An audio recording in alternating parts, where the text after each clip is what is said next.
મારું નામ ભક્તિ ત્રિવેદી, અલકાપુરી કેન્દ્રમાંથી બોલું છું, વડોદરાથી. હું બાપુના સાનિધ્યમાં 16 વર્ષથી આવી છું. મારો દીકરો પહેલાં આવ્યો, પછી અમે આખું ફેમિલી પાંચ આવી ગયા અને મારા સદગુરુને અમે સદગુરુ બનાવ્યા.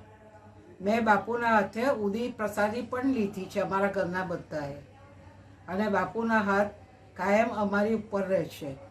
છતાં કોઈ વખત એવું થાય તો રડતા રડતા બાપુ સાથે ઝઘડો પણ કરી લેતી હોઉં છું, અને બાપુ હસતા જ હોય છે કાયમ મારી સામે. ત્યારે હું કહું, બાપુ આવું કેમ?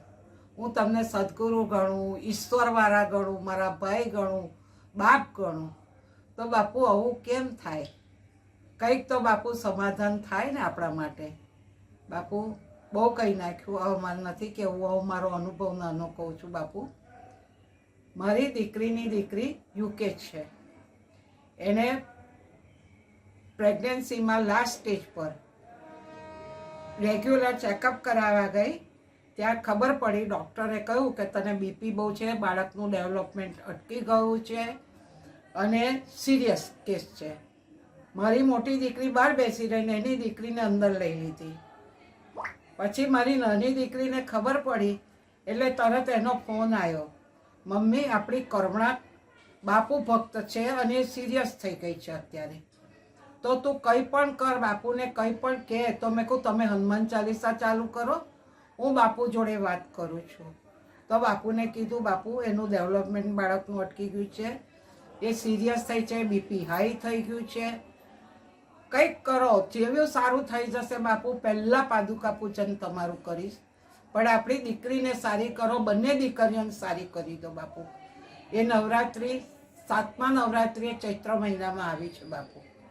એ તમારા જ આશીર્વાદ છે, આપણી મા ચંડિકા કુળના જ આશીર્વાદથી આવી. તો એને નોર્મલ ડિલિવરી માટે બહુ ટ્રાય કરી, પછી એનું સીઝર કર્યું, પછી એને ન્યુમોનિયા નીકળ્યો, 2 કિલોની જ નીકળી એ ન્યુમોનિયા, અને એને બીપી ડાઉન થવા માંડ્યું એકદમ બેબીનું, અને બધે જ નળિયો. હું તો એટલી બધી રડું બાપુ તમારી આગળ કે હવે આનું શું થશે. તો અમારી દીકરી દર્શના પણ તમને ખૂબ માને છે, અને એને કહું કે આપણો દિવ્યમ બાપુના ફોટા થકી અને ઉદી થકી સારો થયો છે, તો એક કામ કર કર્મણા, આપણી દીકરીને અહીં રાખે છે અને સિરિયસ બતાવ્યા કરે, તો બાપુનો ફોટો મૂક અને એને ઉદી લગાડ, પેટેન માથે ઉદી લગાડ, અને પછી તું જો કાલે એનું શું થાય છે. તો ખરેખર એવું થઈ ગયું બાપુ, તમારા આશીર્વાદ એવા પહોંચી ગયા કે એને જે ડાઉન બીપી થતું હતું, ન્યુમોનિયા હતું, બધામાંથી નીકળી ગઈ. અને પછી એની મિડવાઇફે પૂછ્યું કે આ કોણ છે, તારા ફાધર છે, તારા દાદા છે? તો કે ના. એને પછી ઇંગ્લિશમાં સમજાયું કે આ અમારા સદગુરુ છે, અમે એમને માનીએ છીએ અને એમના જ થકી અમે બધા સારા રહીએ છીએ. એને પોતાના અનુભવો કહ્યા મિડવાઇફને. એટલે મિડવાઇફે શું કર્યું બાપુ ખબર છે? એ તમારો સદગુરુનો ફોટો એને દિવાલ પર લગાવ્યો અને ટેપ મારી દીધી. હવે કે કાયમ એ તારા દીકરીના માથા ઉપર રહેશે, તો તારી દીકરીને આટલું સારું થવું, વધારે સારું થશો. વિધિન 4 દિવસમાં તો એને રજા આપી દીધી બાપુ. એને આપણી કસ્તીને, એનું નામ કસ્તી પાડ્યું છે એના દાદાએ, રજા આપી, ઘરે ગયા.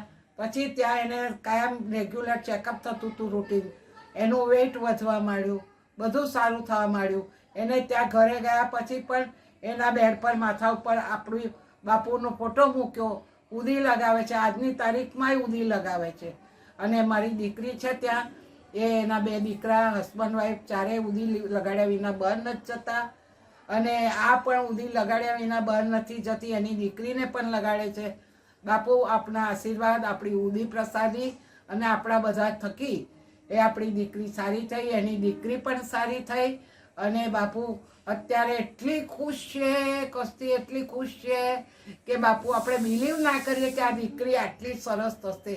બાપુ આ તમારા જ આશીર્વાદ છે, બાકી કંઈ જ નથી. અમારી દીકરી દર્શના પણ તમને બહુ માને છે, આપણી કર્મણાએ તમને બહુ માને છે, અને ફેમિલી પણ એમનું બહુ સારી રીતે તમને માને છે. બાપુ અંબજ્ઞ નાથ સંવિત, જય શ્રી રામ, હરિ ઓમ બાપુ.